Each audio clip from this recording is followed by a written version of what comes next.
Welcome to Shanthi's cafe. Daily ஒரு ஆத்தரை பற்றி நம்ம பார்த்துக்கிட்டு இருக்கோம். இன்னைக்கான ஆத்தர் யார் அப்படின்னா டாக்டர் ஜாமுவேல் ஜான்சனை பற்றி நம்ம பார்க்கலாம். யூஜிடிஆர்பி யூனிட் 1ல் ராமச்சந்திர நாயர் புக்கில் இருந்து டெய்லி ஒரு ஆத்தர் பார்க்குறோம். இன்னைக்கு நம்ம வந்து ஜாமுவேல் ஜான்சனை பற்றி நம்ம பார்க்கலாம். இந்த சாமுவேல் ஜான்சன் 1709 பிறந்து 1784 வந்து இறந்துருக்காங்க. இந்த 1709 இந்த இயரு நம்ம ஒரு 2 வீடியோஸில் முன்னாடி பார்த்தோம் இல்லையா, அடிசன் அண்ட் ஸ்டீல் இந்த 2 பேர் பீரியாடிக்கல் எஸ்ஸே எழுதினவங்க. இந்த 2 பேரில் எந்த ஆத்தரோட பீரியாடிக்கல் எஸ்ஸே 1709 பப்ளிஷ் ஆகுது அப்படின்னு சொல்லிட்டு டக்குன்னு ரிமைண்ட் பண்ணி கமெண்ட் செக்ஷனில் சொல்லிடுங்க. ஓகே, 1784 வந்து அவர் இறந்துடுறாரு. இவர் வந்து என்னன்னு சொல்கிறாங்க அப்படின்னா 18வது நூற்றாண்டோட கிரேட்டஸ்ட் மேன் ஆஃப் லெட்டர்ஸ், அதாவது இலக்கியத்திலேயே ரொம்ப ஆளுமை உள்ளவங்கள தான் நம்ம மேன் ஆஃப் லெட்டர்ஸ்ன்னு சொல்லி சொல்லுவோம். அப்படி இந்த ஜாமுவேல் ஜான்சனை வந்து சொல்கிறாங்க. இவர் என்னவாலாம் இருந்திருக்காருன்னு பார்க்கலாம். இவர் ஒரு எஸ்ஏஸ்டாக இருந்திருக்கிறாரு, கிரிட்டிக்காக இருந்திருக்கிறாரு, போயட்டாக இருந்திருக்கிறாரு, அப்புறமா லெக்சிகோகிராஃபராக இருந்திருக்கிறாரு, பயோகிராஃபராக இருந்திருக்கிறாரு, அப்புறமா வந்து மாரல் பிலாசபராக இருந்திருக்கிறாரு. லெக்சிகோகிராஃபர்னால் என்னன்னு சொல்லுவோம், இந்த அகராதியெல்லாம் தொகுத்து வழங்குவாங்க இல்லையா, டிக்ஷனரிஸ்ட், அவங்கள தான் வந்து லெக்சிகோகிராஃபர்னு சொல்லி சொல்லுவோம். ஓகே, இவர் எதில் வந்து டாமினேட்டடாக இருந்திருக்காரு, எதில் வந்து தன்னோட முழு கவனத்தை செலுத்திருக்கிறாரு அவரோட லைஃப்லன்னு பார்த்தோன்னா வந்து இந்த இன்டலெக்சுவல் லைஃப் அப்படிங்கிறது தன்னோட அறிவுத்துறையில் தான் தன்னோட முழு கவனமும் அவரால் வாழ்நாள் முழுவதும் செலுத்தியிருக்கிறாரு, மற்ற விஷயங்கள் எல்லாத்தையும் விட. இவரோட இன்ஃப்ளூயன்ஸு இந்த சாமுவேல் ஜான்சன்ஸ் வாழ்ந்த காலத்தில் நிறைய இருந்ததுனால ஒரு அந்த பீரியடையே ஏஜ் ஆஃப் ஜான்சன்னே சொல்கிறாங்க. நம்ம அதை வந்து நம்ம படிச்சிருப்போம் ஹெல்லில். ஓகே, இந்த சாமுவேல் ஜான்சனை பற்றி நிறைய விஷயம் தெரிஞ்சுக்கிறதுக்கு யாரோட ஒர்க்கு ஹெல்ப்ஃபுல்லாக இருந்துச்சு அப்படின்னா ஜேம்ஸ் போஸ்வெல்லோட ஒர்க்கு தான் நமக்கு ரொம்பவே ஹெல்ப்ஃபுல்லாக இருந்தது. ஜேம்ஸ் போஸ்வெல் வந்து ஜான்சனோட ஒரு பயோகிராஃபர். ஓகேவா, இதுக்கு முன்னாடி நம்ம ஒரு பயோகிராஃபரை பற்றி பார்த்துருப்போம், ஐசக் வால்டன். அவரும் ஒரு 6 மெம்பர்ஸ்க்கு வந்து பயோகிராஃபி எழுதியிருப்பார். உங்களுக்கு ஞாபகம் இருக்கா? திரும்ப நான் ரிமைண்ட் பண்ணிட்டு போகலாம். அவர் வந்து ஜான் டன்னோட பயோகிராஃபி எழுதியிருப்பார், ஐசக் வால்டன் 1640. இந்த ரிச்சர்ட் குக்கரோட பயோகிராஃபி வந்து 1665 எழுதியிருப்பார். அப்புறமா ஹென்ரி வூட்டன், அப்புறமா வந்து பிஷப் சாண்டர்சன், இவங்களோட பயோகிராஃபெலாம் எழுதியிருப்பார் இல்லையா ஐசக் வால்டன். அதே மாதிரி நம்ம ஜான்சனோட பயோகிராஃபியை யார் எழுதுறாங்க அப்படின்னா ஜேம்ஸ் போஸ்வெல் எழுதுறாரு. எந்த இயரில் எழுதுறாரு அப்படின்னா 1791 எழுதுறாரு, த லைஃப் ஆஃப் ஜான்சன் அப்படிங்கிற டைட்டிலில். ஓகேவா, இதுதான் இந்த இங்கிலீஷ்லேயே கிரேட்டஸ்ட் பயோகிராஃபி அப்படின்னு சொல்லி சொல்கிறாங்க இந்த ஜேம்ஸ் போஸ்வெல்லோட பயோகிராஃபியை. ஓகே, இதில் என்னென்னலாம் அவர் பேசியிருக்கிறாரு ஜான்சனை பற்றி அப்படின்னா அவரோட கான்வர்சேஷன், அவரோட பழக்க வழக்கங்கள், அவரோட ஒழுக்க நடைமுறைகள், அவரோட வீக்னஸ் எல்லாமே இந்த பயோகிராஃபியில் இருக்குன்னு சொல்கிறாங்க. இந்த நம்ம வந்து இன்னைக்கு வரைக்கும் ஜான்சனை வந்து நம்ம மெமரியில் வச்சுருக்கோம், நம்ம ஞாபகமாக இருக்கோம் அப்படின்னா அதுக்கு யார் காரணம்னு சொல்கிறாங்க, ஜேம்ஸ் போஸ்வெல் தான். அவரோட பயோகிராஃபியை ஜேம்ஸ் போஸ்வெல் எழுதுனதுனால ஜான்சன் நம்ம இப்போவும் நினைவில் இருக்காரு அப்படின்னு சொல்லி சொல்கிறாங்க. ஓகே, இந்த ஜான்சன் எந்த ஊரில் பிறக்கிறாரு அப்படின்னா லிச்ஃபீல்டில் பிறக்கிறாரு, இங்கிலாண்டில். இவர் ஒரு இங்கிலீஷ் ரைட்டர், ஞாபகம் வச்சுக்கோங்க. இவர் வந்து நிறையவே வந்து ஏழ்மை காரணமாகவும் பாவர்ட்டினாலையும் இல்ஹெல்த்தினாலையும் ரொம்பவே கஷ்டப்படுறாரு. லண்டனுக்கு எப்போ வராங்க அப்படின்னா வந்து இந்த லிச்ஃபீல்டு அங்கேருந்து லண்டனுக்கு எப்போ வராரு அப்படின்னா 1737 வராரு. யார் கூட வராங்க அப்படின்னா வந்து டேவிட் ஹாரிக் அப்படிங்கிற அவரோட ஸ்டூடெண்ட்டோட சேர்ந்து வராங்க. இப்போது இங்கே வந்து அவரோட தன்னோட ரைட்டிங்னாலையும் ஜேர்னலிசத்தினாலையும் தன்னோட வருமானத்தை வந்து பெரிதிப்படுத்துகிறாரு. ஏன்னா அவருக்கு ரொம்பவே பாவர்ட்டி இருந்தது. அவரோட ரைட்டிங்கில் தான் அவர் வந்து ரொம்ப மணி ஏர்ன் பண்ண ஆரம்பித்தார் லண்டன் வந்ததுக்கப்புறமா. ஓகே, நெக்ஸ்ட் இந்த லண்டன் அப்படிங்கிற போயமை 1738 வந்து ஜான்சன் வந்து பப்ளிஷ் பண்ணியிருக்கிறாரு. இது அவரோட ஏர்லி லிட்டரரி ஒர்க்கில் வந்து வருது. இந்த லண்டன் போயமில் 1738 பப்ளிஷ் பண்ண இந்த போயம் சோசியல் கரப்ஷன் வந்து அட்டாக் பண்ணுற மாதிரி எழுதியிருக்கிறாரு நம்ம ஜான்சன். இந்த ஜான்சன் அவரோட அவர் யாருக்கு பயோகிராஃபி எழுதியிருக்கிறாரு அப்படின்னு பார்த்தோன்னா வந்து லைஃப் ஆஃப் ரிச்சர்ட் சேவேஜ் அப்படிங்கிறவருக்கு 1744 வந்து இந்த பயோகிராஃபி எழுதியிருக்கிறாரு. இப்போது 1744 இப்படின்னு சொன்னோடனையும் 1644 அப்படிங்கிற ஒரு ஒர்க் 44 அப்படிங்கிற இயரில் ஒரு ஃபேமஸான ஒரு ஒர்க்கு பப்ளிஷ் ஆகும். அது யாரோட ஒர்க்கு, அந்த ஒர்க்கோட நேம் என்ன, இதை வந்து நீங்கள் வந்து எனக்கு கமெண்ட் செக்ஷனில் சொல்லணும். ஏன் எதுக்கு எடுத்தாலும் வந்து கமெண்ட்டில் போடுங்கன்னு சொல்கிறாங்கன்னு நினைக்காதீங்க. இப்போ ஒரு கொஷினுக்கு நம்ம ஆன்சர் சர்ச் பண்ண போகும்போது அந்த ஒரு கொஷினோட ஆன்சர் மட்டும் நம்ம கண்ணில் இருக்காது. அது சம்மந்தமாக ஒரு 2-3 விஷயம் நம்ம கண்ணில் தட்டுப்படும். அது நம்ம மைண்டில் அப்படியே ரெஜிஸ்டர் ஆயிரும். அது யாராலையும் நம்ம அழிக்கவே முடியாது அந்த கொஷினோட ஆன்சரை. நம்ம ஒரு விஷயத்த கேட்டு மைண்டில் ஏற்றிக்கிறதுக்கும் நம்ம கண்ணில் பார்த்து நம்ம தேடி அது நம்ம மைண்டில் ரெஜிஸ்டர் பண்ணுறதுக்கும் நிறையா டிஃப்ரென்ஸ் இருக்கும். அதனால நான் கேட்குற கமெண்ட்டில் கேட்குற கொஷினுக்கு நீங்கள் ஆன்சர் தேடி கமெண்ட்டில் போட்டிங்க அப்படின்னா உங்களுக்கு அது அப்படியே ரெஜிஸ்டர் ஆகும். நீங்கள் கமெண்ட்டில் போடுங்க இதில் போடுங்க 1644 எந்த ஊருக்கு எந்த ரைட்டரோட இது வந்து பப்ளிஷ் ஆயிருக்கு அப்படின்னு சொல்லிட்டு. Okay, the vanity of human wishes அப்படிங்கிறது 1749 அவர் பப்ளிஷ் பண்ண ஒரு மாரல் போயம். இதில் தான் 10th ஜுவினல் சட்டையர் அப்படின்னு சொல்லி சொல்கிறாங்க. ஜுவினல் சட்டையரை ஃபாலோ பண்ணி இந்த போயம் எழுதுனதா சொல்கிறாங்க. இவரோட முக்கியமான ஒரே ஒரு ட்ராஜடி ஒர்க்கு, ஒரு ட்ராஜடி பிளே என்ன அப்படின்னா வந்து ஐரின் அப்படிங்கிறது தான் ஜான்சனோட ஒரு முக்கியமான ட்ராஜடி பிளே. ஓகே, அப்புறமா இந்த டிக்ஷனரி எப்படி வந்து ஒரு மோனமெண்டல் அச்சீவ்மெண்ட் அடைஞ்சது. இப்போ நம்ம ஜான்சன் சொன்ன உடனே நம்ம கண்ணு முன்னாடி அவர் என்ன ஒர்க்கு வரும்? Doctor ஜான்சனோட dictionary work. 1755 இந்த டிக்ஷனரி ஆஃப் இங்கிலீஷ் லாங்குவேஜ் அப்படிங்கிறது அந்த ஒர்க்கை பார்த்தோன்னே டாக்டர் ஜான்சன் தான் நமக்கு ஞாபகம் வருவார். இந்த டிக்ஷனரியில் மோன்மெண்ட் அச்சீவ்மெண்ட் கொடுத்தது டாக்டர் ஜான்சன் தான். ஓகே, இந்த டிக்ஷனரி ஒர்க்கை எழுதுறதுக்கு கிட்டத்தட்ட 9 இயர்ஸ் வந்து ஒர்க் பண்ணியிருக்காங்க டாக்டர் ஜான்சன். இதுதான் ஃபஸ்ட்டு இங்கிலீஷ் டிக்ஷனரியில் ஒரு சிஸ்டமேட்டிக்காக வந்திருந்த ஒரு இங்கிலீஷ் டிக்ஷனரி இதுதான் சொல்லி சொல்கிறாங்க. இதில் ஒவ்வொரு வேர்ட்ஸுமே அழகாக விளக்கி இருந்தார் கொட்டேஷன்ஸோட டாக்டர் ஜான்சன். இதை தான் இந்த இங்கிலீஷ் லெக்சிகோகிராஃபிக்கு ஒரு மாடர்ன் இங்கிலீஷ் லெக்சிகோகிராஃபிக்கு இது ஒரு ஃபவுண்டேஷனாக பார்க்குறாங்க இந்த டிக்ஷனரி ஒர்க்கை. லெக்சிகோகிராஃபினா என்னன்னு சொல்லி பார்த்தோம் இல்லையா, அகராதி. அந்த இங்கிலீஷ் அகராதி, ஆங்கில அகராதிக்கு ஒரு ஃபவுண்டேஷன் எதுன்னு பார்த்தோம் அப்படின்னா வந்து நம்ம ஜான்சனோட டிக்ஷனரி தான். ஓகே, இந்த செஸ்டர்ஃபீல்டு லெட்டர் இது யார் அப்படின்னு சொல்லி பார்த்தோம் அப்படின்னா வந்து இவர் ஜான்சன் வந்து இந்த செஸ்டர்ஃபீல்டு அப்படிங்கிற ஒரு டாக்டர் ஜான்சனுக்கு வந்து ஒரு பேட்டர்னேஜ் நீங்கள் வந்து என்கிட்ட ஒரு பேட்டர்னாக இருந்துக்கோங்கன்னு சொல்லிட்டு ஒரு லெட்டர் எழுதுறாங்க.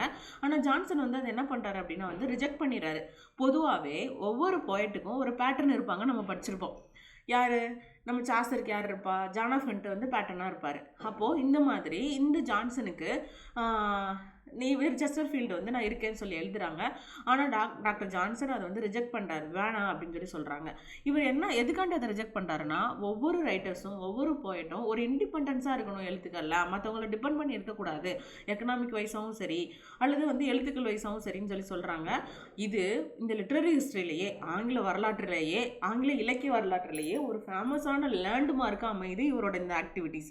அதனால தான் டாக்டர் ஜான்சன் வந்து ஒரு தனித்துவமான ஒரு மனிதனாக வந்து எல்லாரும் சொல்கிறாங்க. ஓகே, இவரோட பீரியாடிக்கல் எஸ்ஸேஸ் என்னன்னு சொல்லி பார்ப்போம். அடிசன் அண்ட் ஸ்டீல் வந்து பீரியாடிக்கல் எஸ்ஸே கான்ட்ரிபியூட் பண்ண மாதிரி நம்ம டாக்டர் ஜான்சனும் ராம்ப்லர் அப்படிங்கிற ஒரு பீரியாடிக்கலும் த ஐடிலர் அப்படிங்கிற ஒரு பீரியாடிக்கலும் வந்து கான்ட்ரிபியூட் பண்ணியிருக்காங்க. இந்த பீரியாடிக்கல் எஸ்ஸேல அவர் எதெல்லாம் டீல் பண்ணியிருக்காரு அப்படின்னா, மொராலிட்டியை பற்றி பேசியிருக்கிறாரு, ஒரு ஹியூமனோட பிஹேவியர் எப்படி இருக்கணும்னு சொல்லி பேசியிருக்கிறாரு, நம்மளோட லைஃப்பை பற்றி பேசியிருக்கிறாரு. இந்த எஸ்ஸே ரொம்ப சீரியஸாகவும் ரெஃப்ளெக்டிக்காகவும் அப்புறமா பிலாசபிக்கல் டோன்லேயும் இருந்ததாகவும் சொல்கிறாங்க. ஓகேவா, இவரோட பீரியாடிக்கல்ஸ் என்னன்னு கேட்டாங்கன்னா த ராம்ப்லர், த ஐடிலர். ஓகே, இந்த ரசேல்ஸ் அப்படிங்கிறது அவரோட முக்கியமான ஒன் அண்ட் ஒன்லி நாவல். இந்த நாவல் இது வந்து எப்போ பப்ளிஷ் ஆகுதுன்னு பார்த்தீங்க அப்படின்னா வந்து 1759 வந்து பப்ளிஷ் ஆகுது.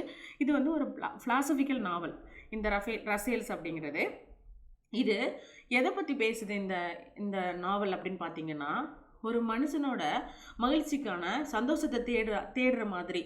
இப்போது ஒரு சந்தோஷம் எங்கே கிடைக்கும், அந்த சந்தோஷம் வந்து எப்படி அடைஞ்சிடலாம் அப்படின்னு சொல்லிட்டு ஒரு மனுஷன் சந்தோஷத்தை தேடி பேராசையாக ஆசைப்பட்டு திரியிறான் அப்படிங்கிறத ஒரு எக்ஸ்ப்ளோர் பண்ணுற மாதிரி தான் இந்த ஒர்க் எழுதியிருப்பாங்க. கடைசியில் வந்து ஜான்சன் வந்து எப்படி கன்க்ளூட் பண்ணியிருப்பாங்க அப்படின்னா, ஒரு முழுமையான சந்தோஷம் அப்படிங்கிறது இந்த உலகத்தில் எங்கேயுமே கிடைக்காது. ஆமாம், அது உண்மை தானே. இப்போ பொதுவாகவே நம்ம ஒரு ஹியூமன் எடுத்துக்கலாம். ஒரு ஹியூமன்ட்ட வந்து நீங்கள் சந்தோஷமாக இருக்கணும்னா என்ன வேணும்னு சொல்லி கேட்குறோன்னு வச்சுக்கோங்களேன். இப்போ நார்மலாக நம்ம வந்து ஃபஸ்ட்டு ஒரு திங்ஸ் சொல்லுவோம். அந்த பொருள் நமக்கு கிடச்சதுக்கப்புறமா அடுத்த ஒரு பொருள் மேலே ஆசை வரும். அப்புறமா அது கிடச்சதுக்கப்புறமா இன்னொரு விஷயத்து மேலே ஆசை வரும். அப்புறம் அதுக்கப்புறமா ஒன்று இப்படி நம்மளோட ஆசைகள் வந்து தொடர்ந்து போயிட்டே இருக்கும். அப்போ இது கிடச்சா இது நம்ம சந்தோஷமாக இருப்போம் அப்படிங்கிற ஒரு பொருள் வந்து இந்த வேர்ல்டில் இல்லவே இல்லை. பர்ஃபெக்ட் ஹாப்பினஸ் அப்படிங்கிறது இந்த வேர்ல்டில் இம்பாசிபிள் அப்படின்னு சொல்லிட்டு இந்த ஒர்க்கில் வந்து கன்க்ளூட் பண்ணியிருக்காரு ஜான்சன் இந்த ரசேல்ஸ் அப்படிங்கிற ஒன் அண்ட் ஒன்லி நாவலில். ஓகே, அவரோட லேட்டர் லைஃப் எப்படி இருந்துச்சு பார்த்தோன்னா வந்து 1762 வந்து அவருக்கு பென்ஷன் வந்து கிராண்டட் ஆகுது. இவர் லிட்ரரி கிளப்பை வந்து 1764 வந்து ஃபவுண்ட் பண்ணுறாரு. இதில் யாரெல்லாம் மெம்பர்ஸாக இருப்பாங்க அப்படின்னா, ஆலிவர் கோல்ட்ஸ்மித் இருப்பாங்க, அப்புறமா வந்து எட்மண்ட் பர்க் இருக்கிறாரு, ரெனால்ட்ஸ் இருக்கிறாரு, அப்புறமா வந்து ஹிப்பன் இருக்கிறாரு. நம்ம நேற்று கூட பார்த்தோம் இல்லையா ஹிப்பனை பற்றி, the history of the decline and fall of the Roman empire அப்படின்னு சொல்லி ஒரு ஒர்க் எழுதினவர் யார் அப்படின்னு பார்த்தோம், எட்வர்ட் ஹிப்பன் பார்த்தோம். அவரும் வந்து இவரோட இந்த லிட்ரரி கிளப்பில் வந்து ஒரு மெம்பராக இருக்கிறாரு. யாரு கூட அப்படின்னா ஜான்சன் கூட. ஜான்சனை இந்த லிட்ரரி வேர்ல்டோட ஒரு லீடராகவே கன்சிடர் பண்ணுறாங்க எல்லா ரைட்டர்ஸும். இப்போ இந்த இந்த ஸ்லைடில் நம்ம எதெல்லாம் மனப்பாடம் பண்ணணும் அப்படின்னா, லிட்ரரி கிளப் வந்து எப்போ வந்து ஃபவுண்ட் பண்ணப்பட்டதுன்னா 1764. அவருக்கு இது அப்புறம் அந்த லிட்ரரி கிளப்பில் யாரெல்லாம் மெம்பராக இருக்காங்க, இந்த ரெண்டு தான் முக்கியமாக பார்த்து வச்சுக்கோங்க. ஓகே, இந்த லைஃப்ஸ் ஆஃப் த போயட்ஸ் அப்படிங்கிறது இவரோட முக்கியமான ஒர்க்கு. இது வந்து எப்போ பப்ளிஷ் ஆகுது அப்படின்னா 1778 81 வந்து பப்ளிஷ் ஆகுது. இது ஒரு biographical and critical accounts of English poets. எல்லா இதில் ஒரு நிறைய இங்கிலீஷ் போயட்ஸ் வந்து இவர் வந்து என்ன பண்ணியிருக்காங்க அப்படின்னா வந்து கிரிட்டிக்கல் அனலைஸ் பண்ணி அவங்களோட பயோகிராஃபி வந்து எழுதியிருப்பாங்க. கிட்டத்தட்ட 1778 81 வரைக்கும் இந்த ஒர்க் எழுதியிருக்கிறாரு ஜான்சன்.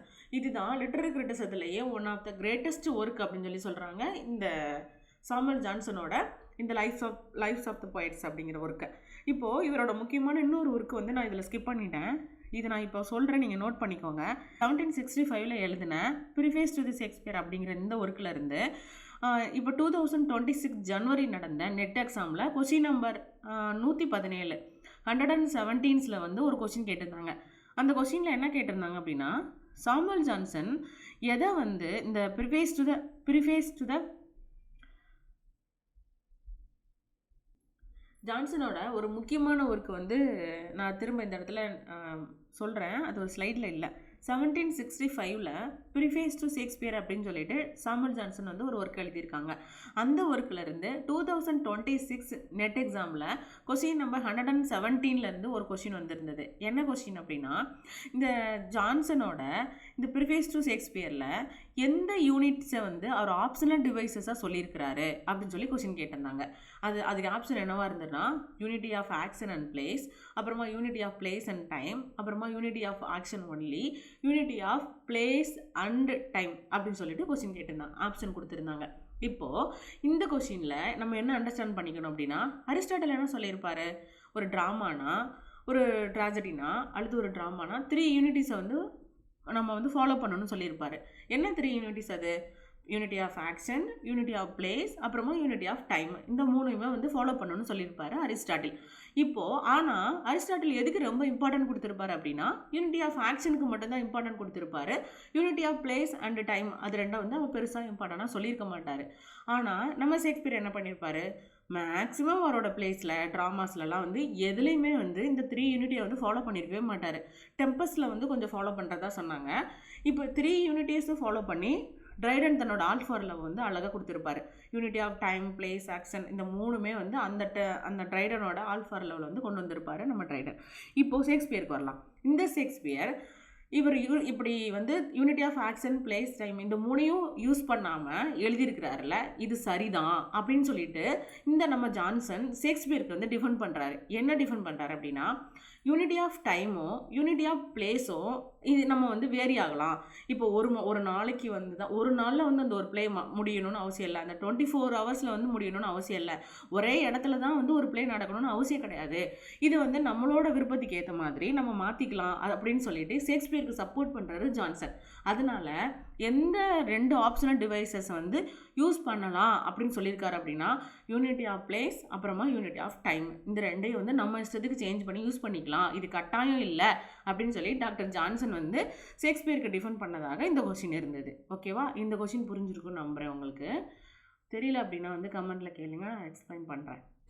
ஓகே, இப்போ இதில் ஒரு சில எம்சிக்யூ பார்த்துடலாம். நம்ம இதுக்கு முன்னாடி பார்த்த இந்த ஸ்லைடில் இருந்து, doctor Samuel Johnson is called the father of English நாவல்னு சொல்கிறோமா, இல்லைனா மேன் ஆஃப் லெட்டர்ஸ்னு சொல்கிறோமா, ரொமான்டிக் போய்ட்னு சொல்கிறோமா, ட்ராமட்டிஸ்ட்னு சொல்கிறோமா, அவர் வந்து மேன் ஆஃப் லெட்டர்ஸ்னு சொல்லி ஃபர்ஸ்ட் ஸ்லைட்லேயே பார்த்தோம். ஓகே, ஃபாதர் ஆஃப் இங்கிலீஷ் நாவல் யார்? Henry fielding. 4 வீல்ஸ் ஆஃப் நாவலிஸ்ட்டில் அவர் வருவார். ஓகே, ஜான்சனோட டிக்ஷனரி எப்போ அப்பியர் ஆகுது? 1755 வந்து அப்பியர் ஆகுது. ஓகேவா? இப்போது இந்த 1765 இந்த இயரை பார்த்தோன்னையும் நமக்கு ப்ரிஃபேஸ் டு ஷேக்ஸ்பியர் வரணும். ஜான்சனோட ப்ரிஃபேஸ் டு ஷேக்ஸ்பியர் பப்ளிஷ் ஆன year 1765. Okay, Johnson only novelist. அவரோட ஒரே ஒரு நாவல் என்னன்னு சொல்லி பார்த்தோம், ரசேல்ஸ். அப்படிதான் வந்து அவரோட ஒன்லி ஒன் நாவல். ஓகே, இந்த பமீலா அப்படிங்கிறது யாரோடதுன்னா சாமுவல் ரிச்சர்ட்சனோடது. பமீலா ஆர் விர்ச்சு ரிவார்டட் அப்படின்னு சொல்லிட்டு அதோட சப்டைட்டில் இருக்கும். கிளாரிசா அப்படிங்கிறதும் சாமுவல் ரிச்சர்ட்சனோட ஒர்க்கு தான். டாம் ஜோன்ஸ் அப்படிங்கிறது ஹென்ரி ஃபீல்டிங்கோடது. Okay, who wrote the life of Johnson? ஜான்சனோட லைஃப்பை பற்றி ஒரு பயோகிராஃபிக்கல் வந்து ஒர்க் யார் கொடுத்துருப்பாங்க அப்படின்னா எட்மண்ட் பர்க்கா, ஜேம்ஸ் போஸ்வெல்லா, ஆலிவர் கோல்ட்ஸ்மித்தா, எட்வர்ட் கிப்பனா. ஆன்சர் வந்து ஜேம்ஸ் போஸ்வெல் தான் கொடுத்துருப்பாரு. இப்போ இந்த ஆலிவர் கோல்ட்ஸ்மித்தோட work wicker of Wakefield, Edward கிப்பனோட ஒர்க்கு நம்ம நேற்று ஸ்லைடில் கூட பார்த்தோம், இந்த history of the decline and fall of the Roman Empire அப்படிங்கிற ஒர்க்கு. ஓகேவா? எட்மண்ட் பர்க்கோட ஒர்க்கு ஒரு முக்கியமான ஒர்க்கு வந்து நம்ம எல்லாருக்கும் தெரிஞ்சது தான். இது என்னன்னு சொல்லி சர்ச் பண்ணி நீங்கள் எனக்கு கமெண்ட்டில் சொல்கிறீங்க. ஓகேவா? ஓகே, ஜான்சன் வந்து இந்த லிட்ரரி கிளப்பை வந்து எப்போ ஃபவுண்ட் பண்ணுறாருன்னு சொல்லி பார்த்தோம். 1764 வந்து லிட்ரரி கிளப்பை வந்து ஓப்பன் பண்ணுவார். இதில் யாரெல்லாம் வந்து மெம்பராக இருக்காங்கன்னு நம்ம சொல்லியிருந்தோம். எட்மண்ட் பர்க்கு, கோல்ட்ஸ்மித்து, ஹிப்பன், இவங்கெல்லாம் வந்து மெம்பராக இருக்கிறாங்க. ஓகே, அடுத்தது Johnson is mainly remembered as, Johnson வந்து நான் அதே கொஸ்டின் தான் திரும்பவும் சொல்லியிருக்கேன், man of letters. Okay, dictionary வந்து எதுக்கு ஃபவுண்டேஷனாக இருந்ததுன்னா லெக்சிகோகிராஃபி, ஆங்கில அகராதிக்கு ஒரு ஃபவுண்டேஷனாக இருந்தது நம்ம டிக்ஷனரி. ஓகே, ரசேல்ஸ் அப்படிங்கிறது நாவலாக, ரொமான்ஸா, எபிக்கா, காமெடியா, ஒன்லி ஒன் ஃபிலாசபிக்கல் நாவல் இந்த ரசேல்ஸ் அப்படிங்கிற work. Lives of the poets அப்படிங்கிறது அந்த போய்ட்ரியை பற்றி போய்ட்ஸை பற்றி டீல் பண்ணி போய்ட்ரி வச்சு எழுதுறதா, ட்ராமாவா, நாவலா, எஸ்ஸேவான்னு கேட்டிருக்காங்க. இது ஒரு போய்ட்ரியை பற்றி எழுதுறதா. ஓகே, இந்த நம்ம 51 போய்ட்ஸ் நினைக்கிறேன், அது கன்ஃபார்மாக எனக்கு தெரியல, நான் உங்களுக்கு செக் பண்ணி சொல்கிறேன். ஓகே, ஜான்சனோட ப்ரோ ஸ்டைல் வந்து எப்படி இருக்கும்? இது நான் எல்லா கொஸ்டின்லையும் கேட்குறது சிம்பிளாகவும் கலோக்கியலாகவும் இருக்கும். Okay, thank you.